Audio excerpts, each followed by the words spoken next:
Sure, that's a great question. It sounds like a big number, which it is, but everything's getting more expensive. I think anyone can attest to that. But as far as individual things that went up, it was some software that the fire department has chosen to upgrade.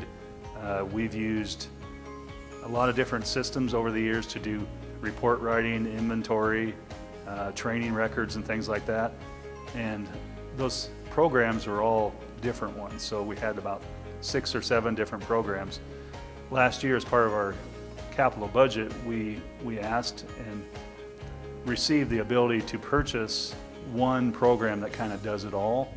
Well, that program, even though we paid for it up front, there's an annual cost, and this annual cost is the big driver of our increase. But I think it's much needed. People are going to get a great product out of it. We have the ability to run data that we didn't have before, and our systems will now talk to each other. So it's going to be a time saver for us with better information that we can put out to the public.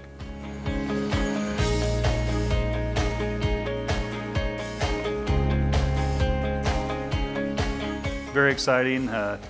From a budget standpoint, I wish we could have got it done within the budget year, so it wasn't brought up again. But it's exciting. It's progressing, despite the wet conditions and the congested work site. We're almost complete with that new fire station, the building itself. Once that is complete, which we're looking at mid-August, our folks are going to move in from that old station that's to the east, and then the contractor is going to remove the old station and finish paving the parking lot. So it's moving right along. I believe final completion will probably be October, November timeframe, and it's going to be a great addition. It's going to increase our capabilities in a lot of ways, and it's something to be proud of for the city of Grand Island.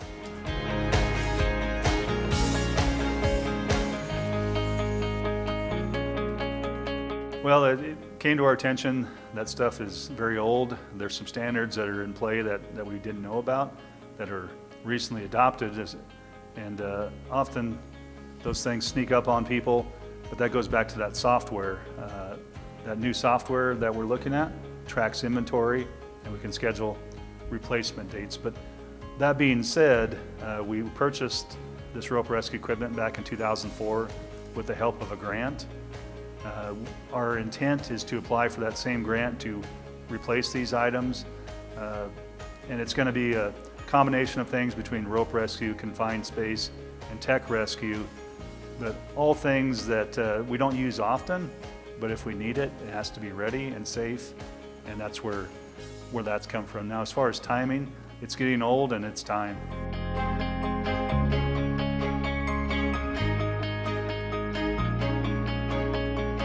That is kind of a strange deal, but the state of Nebraska has requirements that we have to inspect medical items such as cardiac monitors that are part of an ambulance response.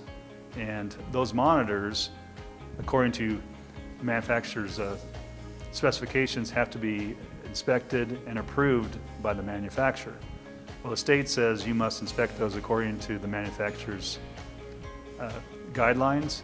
According to manufacturer, those monitors have to be replaced by the end of this year, 12/31 of 2025, because they're no longer going to provide maintenance or inspection on them. So even though they're physically working, to meet the state requirement, we have to have a monitor that meets the individual vendor's requirements to be inspected and maintained. So it's kind of a convoluted thing, but we're kind of at the mercy, but they are getting older, which is why they're not maintainable anymore. But they're vital, and obviously we go on a lot of medical calls. In fact, nearly 75 to 80% of our call volume is medical in nature. A chunk of those are cardiac related calls. We have to have cardiac monitors that are in service and usable.